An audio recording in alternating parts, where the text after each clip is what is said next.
Okay, welcome back. Let's look at Henry Dreyfus. Dreyfus's life story is very different from Raymond Loewy's. He was born in Brooklyn, New York. His father's death in 1915 sent him out in the world to work as a sign painter and as a delivery boy to support his family. So he was only 11 years old when he started working. He apprenticed himself to Norman Belgettis in 1924, and throughout his life he referred to Belgettis as genius number one in my life.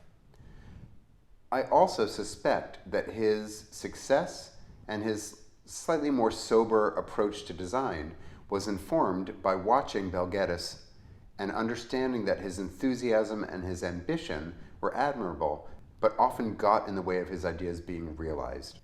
And here's a quotation from Henry Dreyfus to help you appreciate his character. In our fast-changing world, nothing seems so obsolete as the idea of planned obsolescence. We're going to see products become functionally obsolete so fast it will seem absurd to think up ways of making them stylistically obsolete. That is so different from the Raymond Loewy quotation that I read earlier.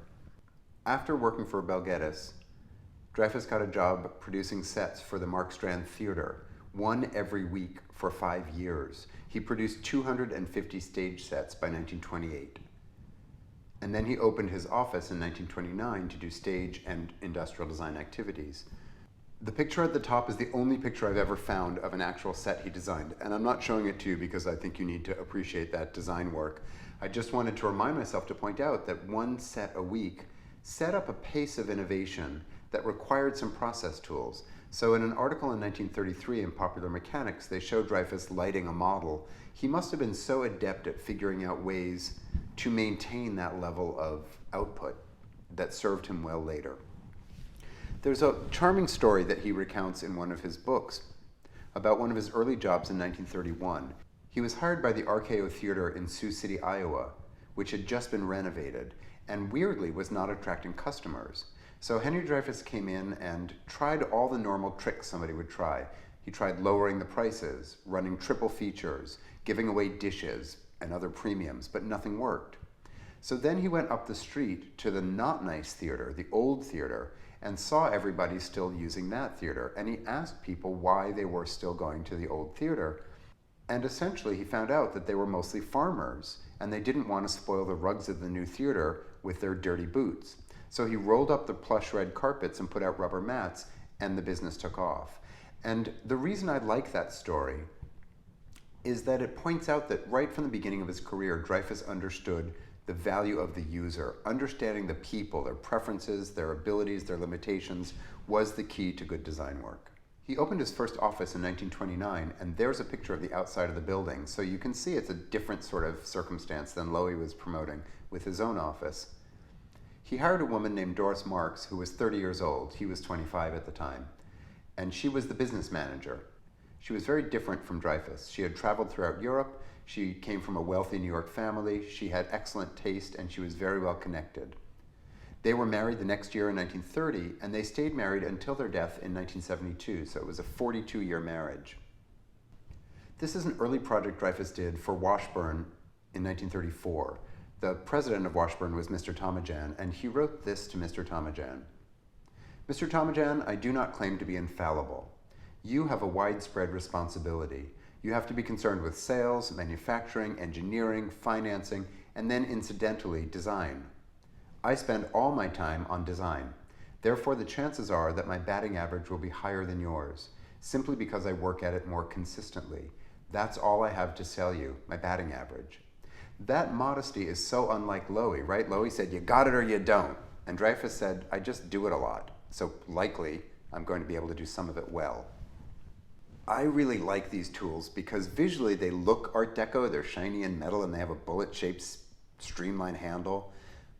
If we were in class this week, I would pass around that spatula on the right, and you could put it in your hand and realize that it also is a complete pleasure to hold. It fits the hand beautifully. Wait, I have it here. So I'm actually glad we're not in class, because every year I bring this in, and every year I say, I'm going to pass this around, but I have to ask you, please don't pick the paint off. The paint is coming off. I have a kitchen tool from 1934 that is precious to me because it's an example of good design. Please don't pick the paint off. And every year it comes back with more paint missing, because it turns out sophomores at Rhode Island School of Design are constitutionally unable to not pick off paint. So I guess I'm glad we're all at home. At any rate, I want to point out, this is also really beautiful speed whiskers, right? I can flip your pancake fast, but they introduce really good flexibility where you want it, and they keep rigidity where you want that. The handle fits nicely. So next September, I'll bring it back in. At the very beginning of his career in 1928, the department store in New York, Macys, offered Dreyfus a chance to restyle anything in the store. They said, come in when we close, spend the night looking at stuff, we will make whatever you design. But he realized that without access to the manufacturers and their logic and their constraints, styling an object would be pointless. It would just be decorating something and dooming it to failure. So he turned down the job, and that's the foundation for the Dreyfus approach. He wrote, an honest job of design should flow from the inside out, not from the outside in.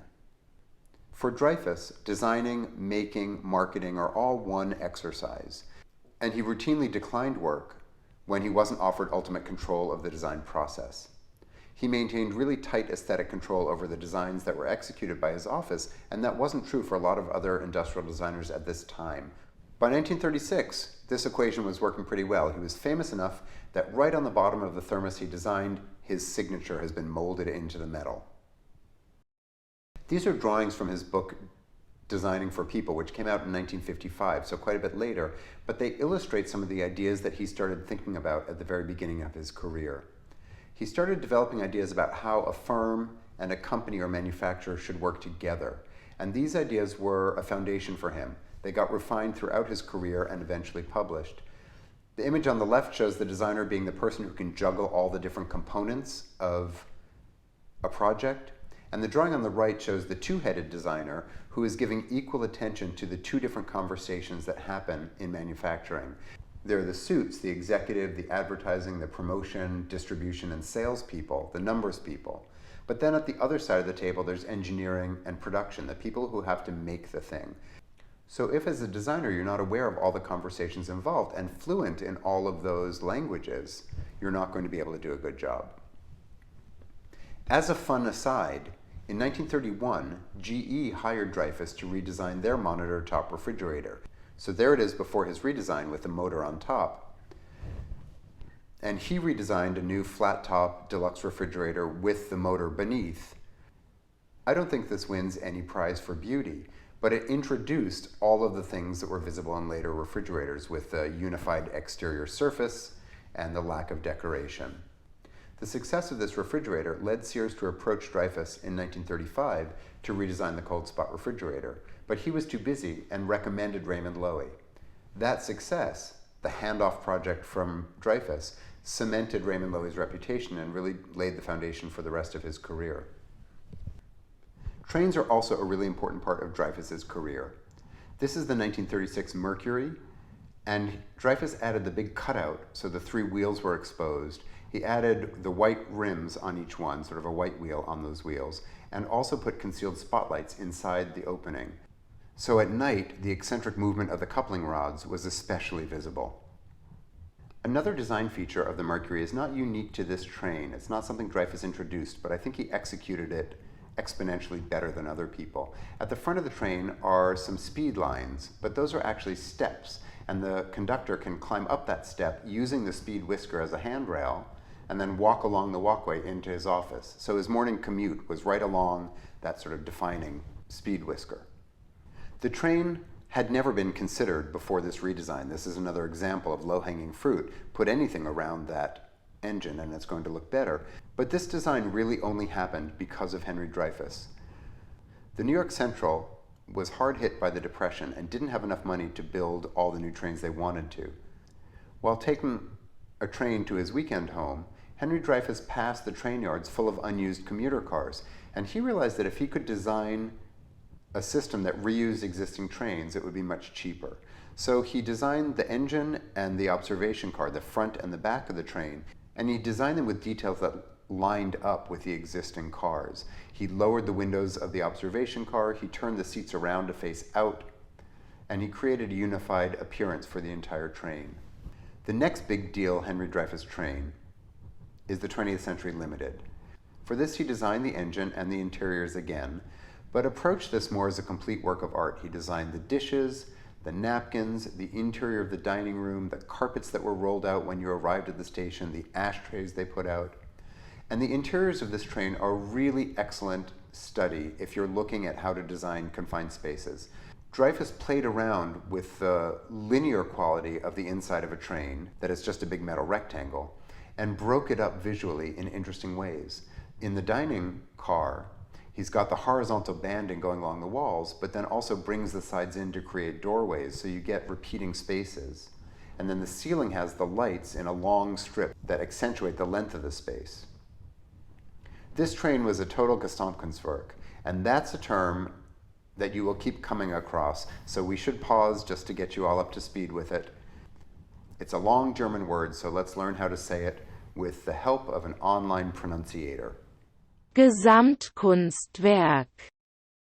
Gesamtkunstwerk. Gesamtkunstwerk. A Gesamtkunstwerk is a total work of art. It's a German word, which you could tell by its extreme length. It arrived in the 1840s as a stage idea, especially visible in Wagner's work, where there's a unity of what you're seeing and what you're hearing. I think the 20th century is a really successful design exercise.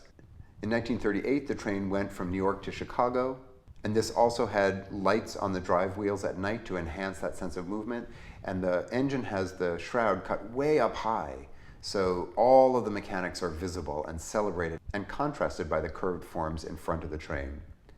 This was a steam train until 1945 when it was redesigned. You can see Dreyfus again playing with the interior. In the bar car, where you're going to sit and linger and relax a little bit, he wants to slow you down. So the ceiling lights go all the way down the length of the car and then curve down the back wall and become the glass shelving for the bar. So he's hurrying you towards the bar to get a drink, but then he's interrupting your progress by having the benches zigzag. So you have to sort of wind your way through the car and relax a little bit. I consider it a personal failure that I have not introduced Paul Henningsen to you this semester. You only met him in your reading. Because I love you so much, I'm going to weave in some pictures of his lighting here so you can appreciate that Dreyfus is using the same techniques. Incandescent bulbs are quite harsh. Fluorescent bulbs, when they arrived, were even harsher. But if you position them in a way that the light is washing out over curved surfaces, you never see the bulb, but you get the benefit of the light effects. And Dreyfus used that to really good effect to light the interiors of the 20th Century Limited. In 1957, the train was revamped and service was expanded. And this train was very popular in terms of use, but also just as an iconic sort of piece of American identity. Here's a clip from Alfred Hitchcock's North by Northwest. I'm going to shut up and let you listen to it. I'm Eve Kendall. I'm 26 and unmarried. Now you know everything. Tell me, what do you do besides lure men to their doom on the 20th Century Limited? I'm an industrial designer. There you go. Isn't that great? Henry Dreyfus helped invent the profession of industrial design at the very beginning of its existence and was so successful that by 1959, the profession could actually be the appealing extra allure of the femme fatale in a Hitchcock movie taking place on Henry Dreyfus's train. By the late 1930s, the Dreyfus Equation was pretty well set. He restricted his activity to 15 major clients at a time. They all paid him an annual retainer and gave him control of design and also the public appearance of their company. So he designed the objects, but he also designed all of the advertising and marketing documents that promoted the objects. His was the only industrial design firm at the time that was employed on a retainer basis. There are lots of different ways you can get paid as an industrial designer. This was the way the Dreyfus office was organized. That retainer fee was not small. It was $25,000 a year. That's almost $500,000 today. And Dreyfus regularly said no to prospects. He limited the number of clients so that he could design the objects and also have extra time to participate in the marketing, the packaging, and the slow evolution of the designs over time, over multiple iterations. So unlike Loewy, who was like the makeover king, Dreyfus was taking a slower approach. The image on the right really nicely illustrates part of this equation. Dreyfus interviewed people about their frustrations with their bathroom sinks. What do you think the number one frustration was? I suspect it's still the same. Difficult to clean. Crud builds up around the faucet and around the controllers. So this sink, and I know it's hard to see in this picture, is cast ceramic, and it has a little raised pedestal for each of the chrome additions with a graceful curve, so that first of all, the crud is less likely to form. Second of all, it's very easy to clean off if it does. The sink also had adjustable legs, so it could be installed at different heights, and a towel bar built in. And because these design features were created in response to customer surveys and feedback, they then were touted in the advertisements. Because Dreyfuss's office was involved in the design and promotion, they could make sure that the things people wanted to see in their sink were being discussed in the ads. Dreyfus was also willing to do a small intervention to get a foot in the door and win over a bigger client. This is a good example. On the upper left is the Hoover as it existed before Dreyfus was involved. It's a modest redesign. He added a light around the casing so you could see where you were vacuuming, and he added a graphic pattern on the bag. But that sold well enough that Hoover then invited him back to redesign their vacuum cleaner for the next iteration, and that's where he made more major interventions. The vacuum cleaner on the right was the first to have a Bakelite hood, a plastic hood, making it weigh a lot less. And I'm most intrigued by the parts caddy, which you could hang on the inside door of your closet. And again, that came out of customer surveys where people responded well to a vacuum cleaner with multiple attachments, but were frustrated by how difficult they were to keep track of. And again, as with Loewy, the Dreyfus office produced a lot of different patents, utility and design. Although Dreyfus's contract with Hoover expired in 1954, the last vacuum cleaner he designed was put in production in 1955, and this is one of the fascinating objects from design history that people love to look at. It is a sphere, so it talks about the space race and the new references that were happening in the 50s, but it also is a hovercraft. The skirt at the bottom contains the exhaust, which lifts the vacuum cleaner up and it floats across the floor. Here's a hilarious ad explaining that. It floats. The Hoover constellation floats on air, floats on its own cushion of air, floats with you through housework. Yes, the Hoover constellation floats. It doesn't just slide. There.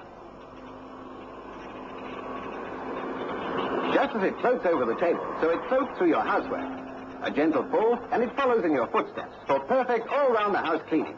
So if you want to float through housework, get the fabulous Hoover constellation. And just for any of my students who are watching, one of you may have picked this as the object you're researching this semester. There is one of these on the 6th floor of the Industrial Design Building. I want to save you a particular distress that I subjected myself to when I plugged it in and turned it on to watch the magic of it floating across the floor, because it no longer works. And if you ignore me and plug it in anyway, you will be sorry, because all of the dirt from 1955 will exhaust directly into your face.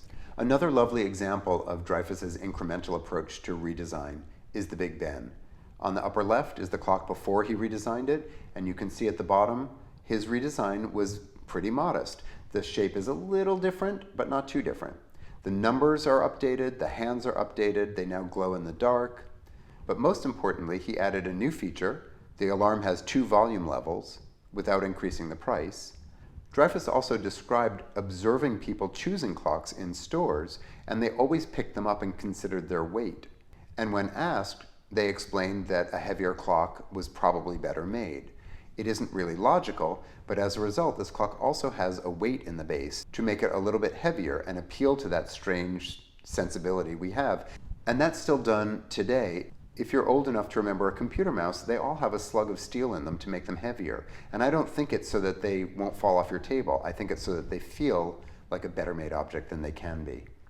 The next redesign that Dreyfus offered is the more radical one. This is the West clocks, introduced in 1935 and made through 1939. Dreyfus managed to not only completely redesign the clock, so it had a much more modern look to it, but also it had more features and was less expensive to produce. Dreyfus wrote in 1936, "The designer must be able to understand merchandising and know how to extract the vital principles involved in the problems. These ideas must be dramatized through visual design so that they are intelligible to the average person." This is really visible in his packaging. I've included the design patent for this clock because the drawing is so beautiful, but I'm more impressed by the image on the right. The clock came in a really beautiful package. As someone who spent a lot of time in retail, I appreciate that any way you stack those boxes on a shelf, they're going to create a sort of super graphic advertisement for the clock. They also work as a little pedestal for the clock, so you could elevate them in a display. You could do a tiered display with them. And I think all of that comes from Dreyfus's work in the theater. For Doris's health, the Dreyfuses moved to California in 1945, but he continued to run his New York City office and lived at the Plaza Hotel when he was in New York, having most of his business meetings at the Oak Room at the Plaza Hotel. This is a drawing from Designing for People from 1955 of Henry Dreyfus drawing upside down to astound a potential customer. And he reported that he felt he got many of his customers not so much because of his abilities or his reputation, but because he wowed them with an upside down drawing. So there's a pro tip for all of you. I also really want to show you Roland Stickney's renderings.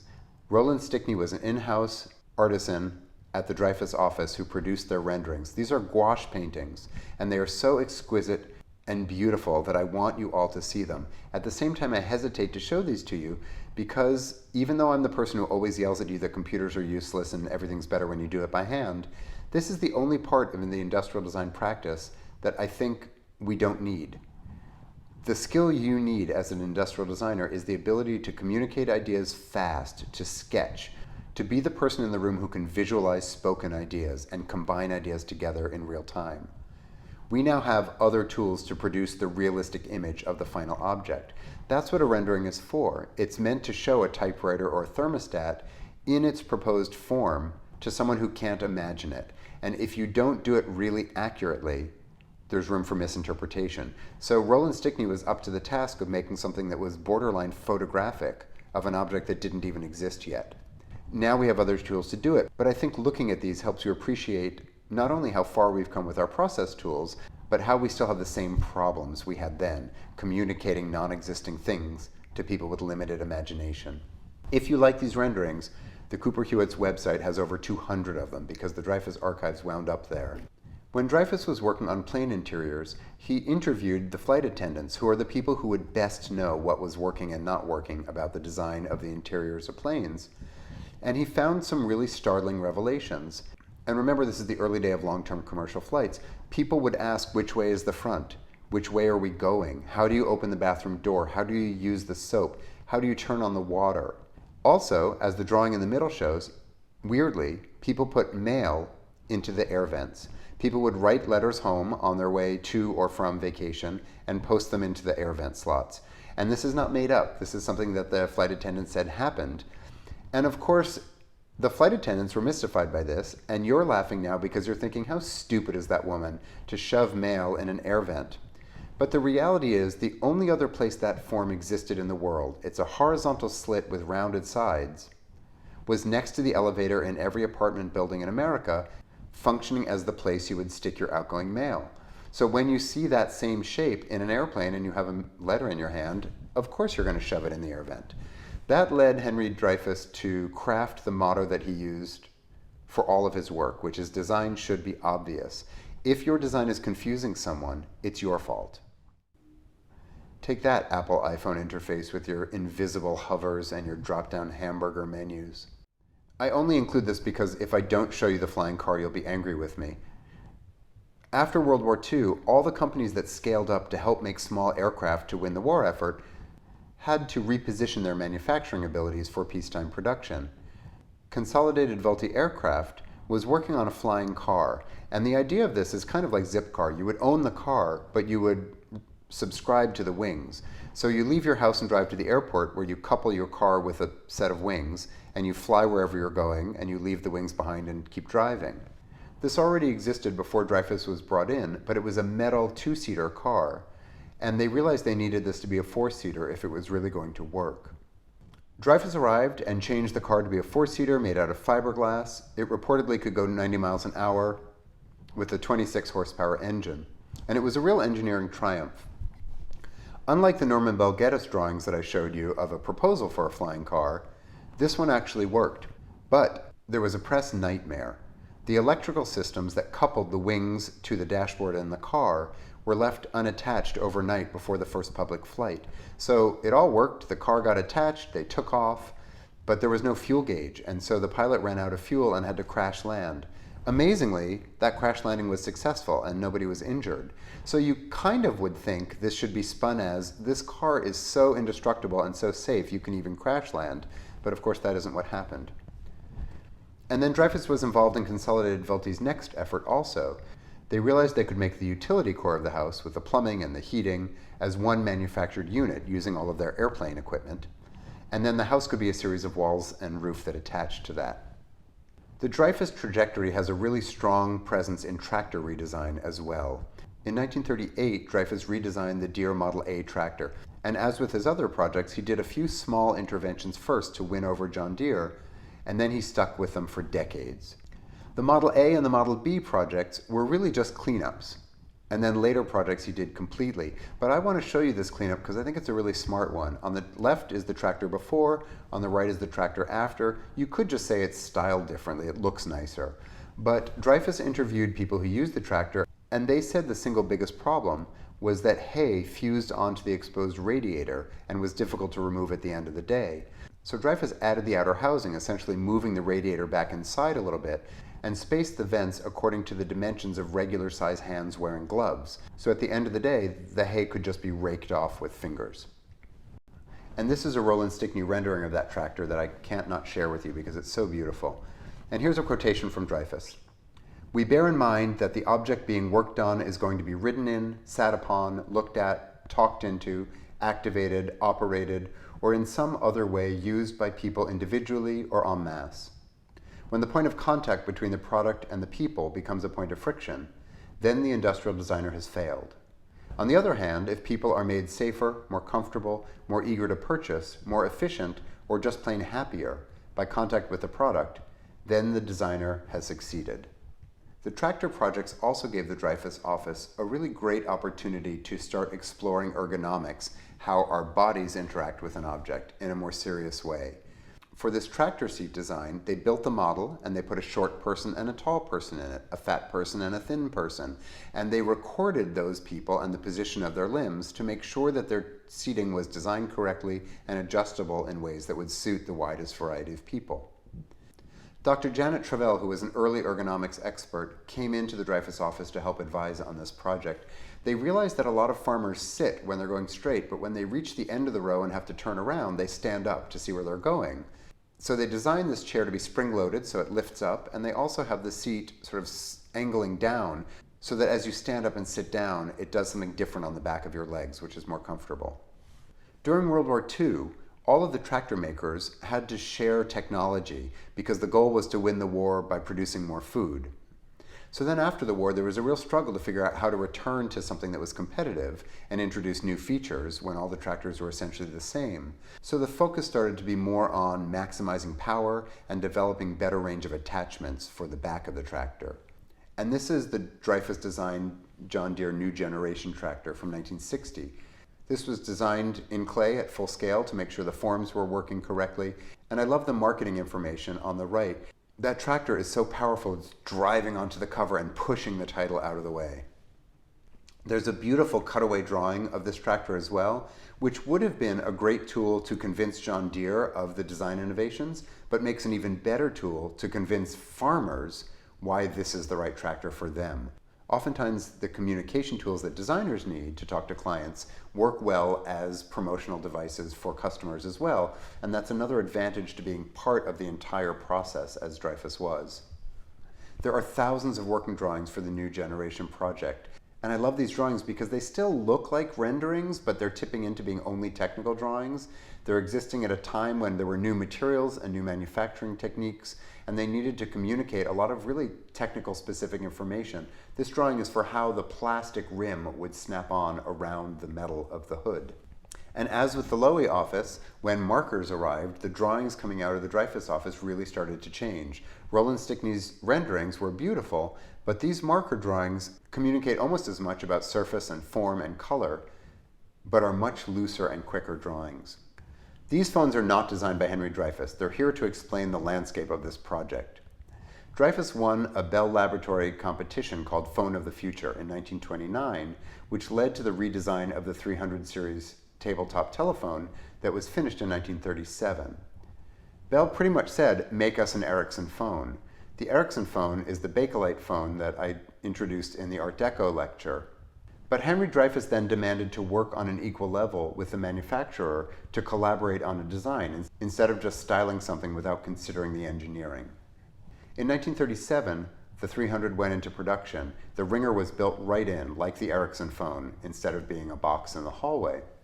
And it was made of die-cast zinc, which was at the time just easier for American manufacturers than the scary new Bakelite.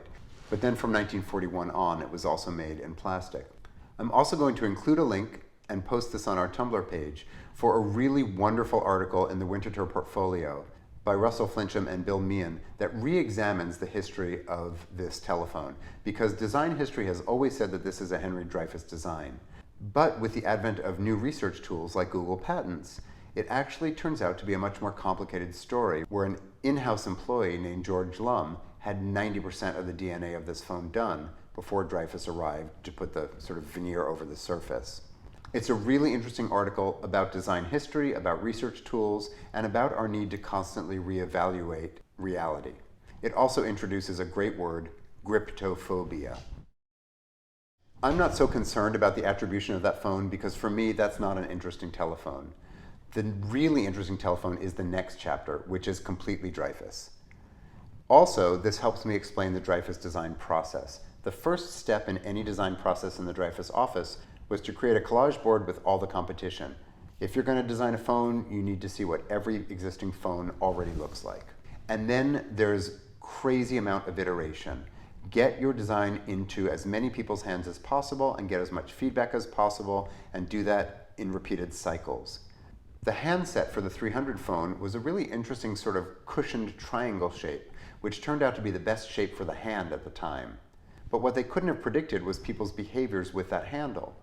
When they realized that people were sandwiching the handle between their ear and their shoulder to free up their hands, they were putting extreme pressure on the thin fin at the edge, which of course with enough built up pressure would be released as a projectile across the room.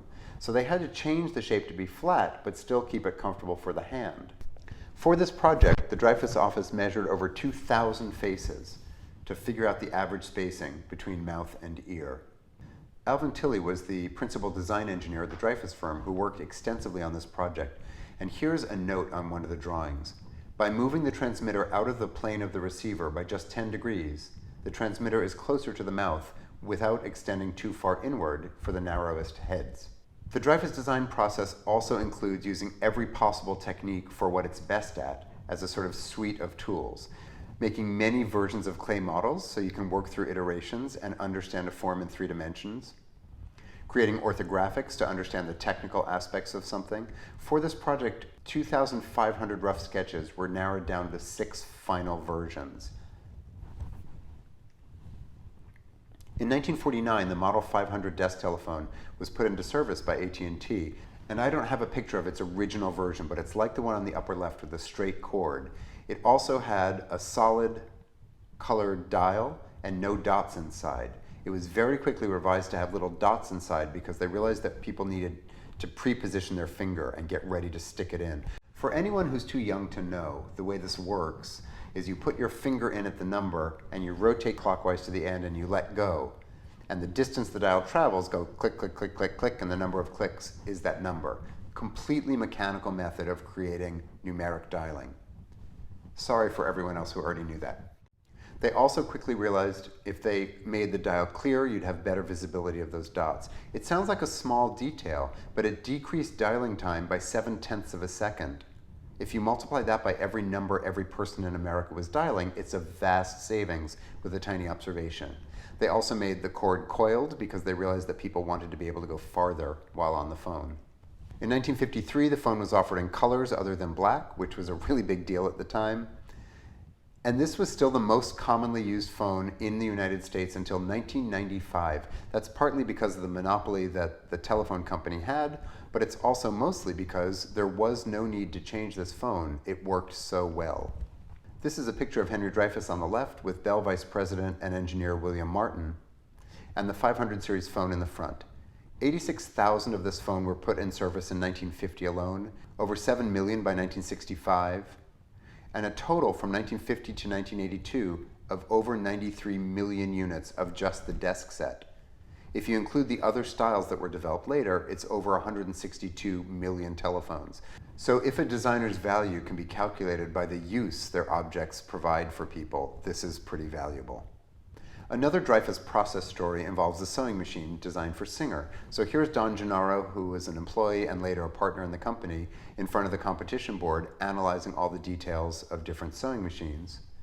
And then you start by understanding how and where something is going to be made. Go talk to the people making it to find out where the friction points are, what's not working. Learn about the physical requirements of the user, and not just the user, but all possible users. Wherever possible, learn to do it yourself. So for the tractor project, all the Dreyfus employees had to learn how to drive a tractor. For the sewing machine project, they learned how to sew. For the Royal typewriter, they all learned to type. Work with engineers to make sure that what has to happen inside that you can't change through design can be housed by the part you're creating, the outside housing. Investigate the form in 3 dimensions. And then use drawings and models to communicate your progress to your client. I also like seeing that the basic elevation orthographic drawings, as with Raymond Loewy's Air Force One drawings, can be used to do really quick color studies, which are such a useful tool in figuring out what an object needs to become. The ultimate Dreyfus story, because it's last, is also ultimate because it's the best. From 1929 on, Henry Dreyfus was sending Honeywell speculative designs for thermostats, like, hey Honeywell, I don't like your thermostat, hire me and you could have this. In 1934, he was finally hired by them to redesign the thermostat, and so I don't know if they just got tired of him harassing them or if they realized they really needed help. But he redesigned their thermostat. He also redesigned their logo, their handbook, and a whole identity suite to unify what they were doing visually. But the real progress came with the second version. In 1953, Honeywell introduced a circular wall thermostat that Dreyfus designed. Look around the room you're in right now and look at everything that's installed by someone else on the wall, the light switches, the electrical outlets, and I promise you that they are not level, because they were installed by someone who didn't have to live with them and probably didn't really care. This solves that problem by removing the concept of level from its installation. It's round, it will always look right. Also, the outside ring is removable, so you could paint the outside part to match your wall. It's unusual to find a piece of hardware or an appliance that is functioning as a decorative object. The furnace lived in the basement and no one cared what it looked like, but its representative in the living room had to come dressed for your cocktail party. This round thermostat took 13 years to develop. It cost $58,000 to develop, which is about $600,000 today. And in the end, if you add in all the advertising and development, Honeywell spent $633,000 to produce this thermostat. That's almost $6 million today. So normally I would say it's insane to think about spending $6 million to develop a thermostat. But in truth, the thermostats they made before this cost $40 each. That's about $400 today. And this thermostat was able to sell for $12.80, so $13, which is about $140 today. So it was dramatically less expensive and worked much better. And that's the Dreyfus equation. There are a couple of reasons this took 13 years to develop. One is that it was conceived before the war, but it wasn't really manufacturable until after the war. It relies on a Mercury switch. And if we were in class together, I would bring in the one I have from my own house. I bought my house in 1994, and it came with this thermostat, which worked probably since 1953. It has a mercury switch, a glass tube with a drop of mercury, and contacts at one end. When the spring coil inside is cold, it shrinks, and the glass capsule attached to it is tipped downward. The mercury then covers the contacts and turns the furnace on. When the room gets warmer, the metal expands, and the glass vial tips the other direction, moving the mercury away from the contacts. It's a really simple device. But the mercury switch couldn't be made before World War II because they require a clean room where the dust is removed from the air. That technology was developed during the war, and so after the war it was possible to make these switches in the volume needed to produce thermostats. Here's Henry Dreyfus on the cover of Forbes Magazine in 1951. As with the Raymond Loewy magazine, there's an explosion of all the things he did in the background. He also published books. In 1955, he published Designing for People, a book that explained his ideas about design and how it needed to focus on the people who would use the designed objects. And in 1960, he published Measure of Man, an ergonomic data guide compiled from military records through the work the Dreyfus office had done investigating human factors. The Measure of Man was reissued as the Measure of Man and Woman, obviously, duh. It's important to note that before these books came out, there were only two places where body measurements were cataloged. One was in the fashion industry, and the other was in military. But those were specific databases that were serving only their interests. The Measure of Man and Woman came out and provided information that was useful to all designers and engineers to start creating objects that were more intentionally suited to human use. In 1965, the Industrial Design Society of America was formed by the merger of other societies, becoming the single voice for industrial design in the United States, and Henry Dreyfus was the first president of that organization. In 1967, he formally reorganized his office as Henry Dreyfus Associates, naming Don Gennaro and James Conner and Niels Diffrient as associates, realizing that as he stepped back from the business, he should empower the people who would be taking it over. And he retired in 1969 to Pasadena, California. The last project I want to introduce is the Symbol Source book, which Dreyfus created with his wife Doris. This was their final collaboration. She had been part of the success of his business all the way back in 1930, and this was their final collaboration. Its subtitle is An Authoritative Guide to International Graphic Symbols. This was a compendium of all of the pictographs currently in use in graphic design and identity work for clear, simple communication visually.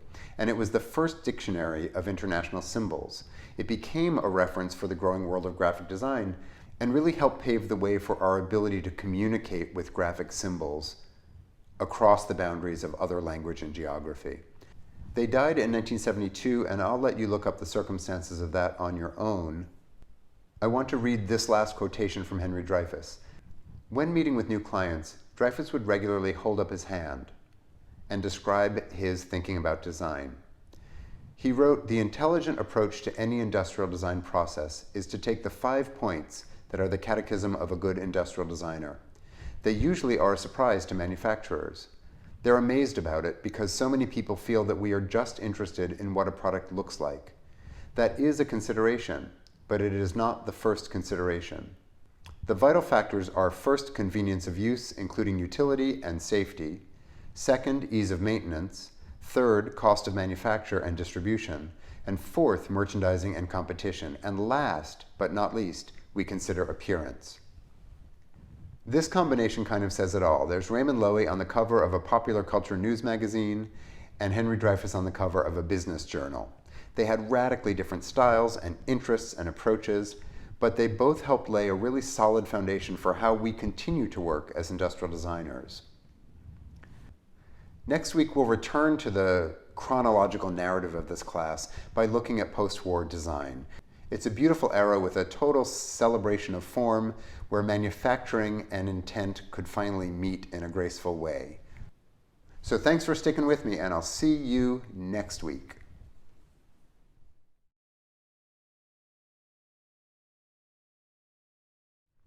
Where's the off button?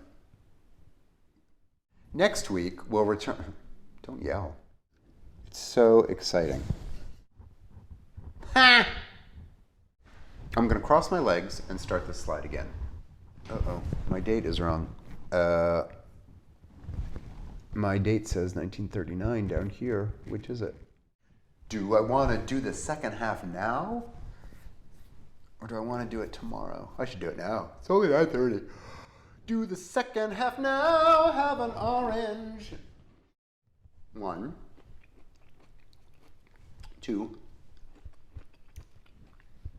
3, 4, 5, 6, 7, 8, 9, 10.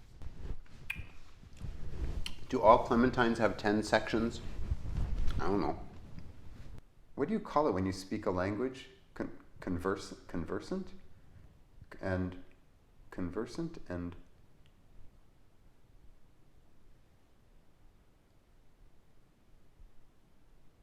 fluent. Fluent!